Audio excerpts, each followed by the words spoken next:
And what we end up finding statistically is that when we first start to experience shame, it's when we're incredibly young, before we have the verbal capacity to share our feelings, and we're in the stages of 0 to 2. Shame starts to come online. And something that I want to really make clear is that like shame isn't something that we can actually get rid of.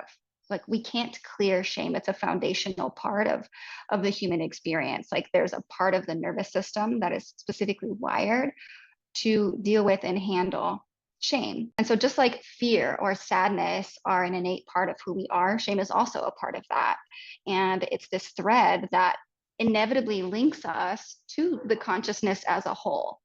Like it's a thread that wires all of us together and creates a sense of disconnection or of disconnection. And so it's important, like as you start to research your own stories on shame, or maybe you have a fascination with this field in general and want to support others, it's really nice to start to like look up like the neurobiological, the developmental, and the evolutionary underpinnings of shame and trauma, because this helps us step out of our own shame to some degree, but also be able to support other people in doing that.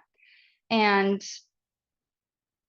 shame is like, it's like a pattern that we see similar in trauma that includes like hyper arousal, right? Hyper is like when we start to get anxious and the energy starts to bring us up, potentially up and out of our body. Hypo arousal is that collapse energy that like, I'm now leaving my body. And then we also have shutdown, which is like literally the nervous system is like, cannot hang, no, not available. And so it's important to also notice like when feelings of shame start to come up, what your particular nervous system does when it gets activated. Do you get that kind of that flighty, fighty, oh, my adrenaline kicks up and like, whew, I get hot in my body, or do I notice I start to collapse and I kind of want to leave the space?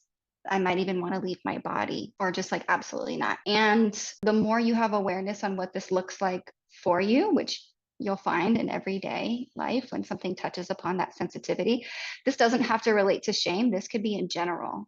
Like when your nervous system gets activated, what are the signs?